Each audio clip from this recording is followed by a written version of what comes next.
दोस्तों, इस कहानी में बताया गया है कि हमें दूसरों की मदद करनी चाहिए। आपकी एक छोटी सी मदद से किसी की ज़िंदगी बदल सकती है।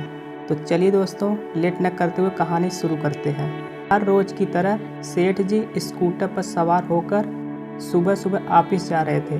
उनकी पत्नी ने कहा कि वापस आते हुए सेब लेकर आना। जब ऑफिस की दिशा में रवाना हो रहे थे तो फ्लाईओवर से पहले ही एक सड़क किनारे बैठी हुई एक महिला दिखी जो सेब बेच रही थी। उन्होंने अपना स्कूटर रोक लिया और सवाल किया, क्या भाव है माता जी? महिला ने उत्तर दिया, 40 रुपये किलो। इस पर सेठ जी मोल भाव पर अड़ गए। सेठ जी कहने लगे कि 30 रुपये प्रति किलो। माता जी ने कहना शुरू किया, 35 रुपये प्रति किलो। इस पर सेठ जी ने उत्तर दिया, 30 रुपये से 1 रुपये ज़्यादा नहीं दूंगा। माता जी ने कहा, बेटा इससे कम नहीं, 35 रुपये प्रति किलो ले लो ना। सेठ जी ने अपने स्कूटर की रेस बढ़ाई और कहा, 30 रुपये से 1 रुपये ज़्यादा नहीं मिलेगा। माता जी कहती हैं, बेटा ऐसा मत करो, ले लो 35 रुपये प्रति किलो। सेठ जी ने अपने ऑफिस की दिशा में स्कूटर चलाते हुए वहाँ से बाहर निकल लिया और ऑफिस पहुँच गए। शाम को फिर से बाहर निकलते समय वो एक फल भंडार में पहुँच गए जिसमें विभिन्न फलों का विकल्प है। अब वहाँ मोल भाव करने का कोई विकल्प नहीं था क्योंकि उस स्थान पर एक फिक्स रेट का बोर्ड लगा हुआ था। जहाँ वह वहाँ पहुँचे और देखा कि सेब का मूल्य 50 रुपये किलो है तो सेठ जी की थोड़ी हैरानी हुई क्योंकि वहाँ सड़क किनारे उपलब्ध हो रहे सेब का मूल्य 40 रुपये किलो था। उन्हें यह लगा कि कुछ अजीब सा हो रहा है, इसलिए वह तेज़ी से फल भंडार के मालिक के पास गए और बोले, भाई साहब 40 रुपये किलो में दो ना।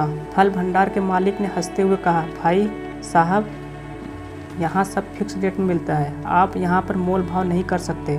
अगर आपको मोल भाव करना है तो किसी और जगह ले लो। सेठ जी ने कहा, ठीक है, लेकिन मुझे पता चला कि बाहर के दुकानों में तो यही रेट है।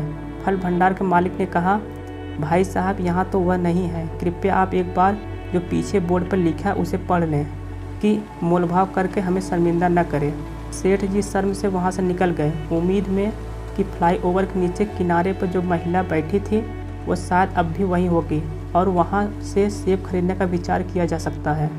उन्होंने स्कूटर को दौड़ाया और पहुँचे तो वहाँ महिला बैठी हुई थी। महिला ने सेठ जी को पहचान लिया और कहने लगी कि 35 रुपये प्रति किलो, बस मोल भाव मत करो। सेठ जी मुस्कुराए और कहा, कोई बात नहीं माता जी, आप 2 किलो सेब पैक कर दीजिए और इसके लिए मैं आपको 100 रुपये दे दूंगा। महिला ने कहा, मेरे पास खुले पैसे नहीं हैं। जी ने कहा, खुले की कोई ज़रूरत नहीं है, आप रख लो 100 रुपये और 2 किलो सेब मुझे दे दो। महिला ने मुस्कुराते हुए कहा, आपका बहुत बहुत धन्यवाद।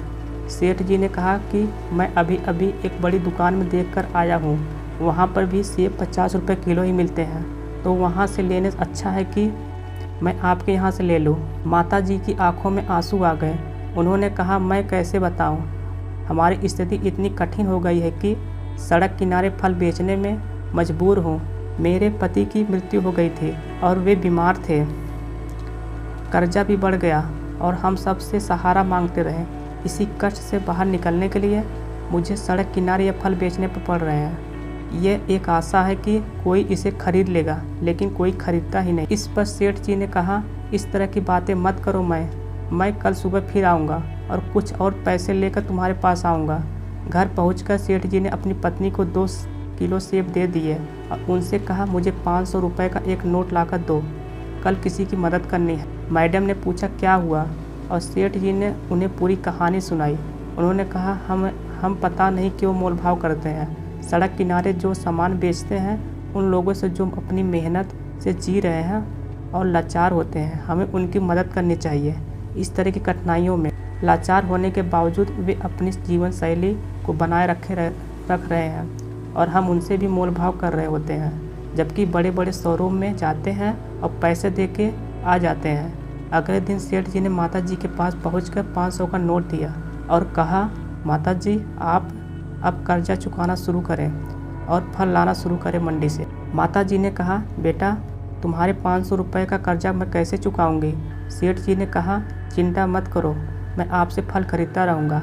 ऑफिस में जाकर सेठ जी ने इस बात को अपने साथियों के साथ साझा किया और उन्होंने इस माता जी से फल खरीदने का निर्णय लिया। सभी साथियों ने मिलकर पैसे इकट्ठा किए और एक ठेला गाड़ी माता जी को खरीद कर दे दी। इससे माता जी को काफ़ी फ़ायदा हुआ और धीरे धीरे उसका धंधा भी अच्छे चलने लगा। दोस्तों, हमें हमेशा दूसरों की मदद करनी चाहिए। आपकी एक छोटी सी मदद से किसी की ज़िंदगी बदल सकती है। आप दूसरों की मदद करते रहिए, भगवान आपकी मदद करेगा। और मोलभाव करना बंद कर दीजिए। दोस्तों, ये कहानी आपको कैसी लगी नीचे कमेंट में ज़रूर बताएं।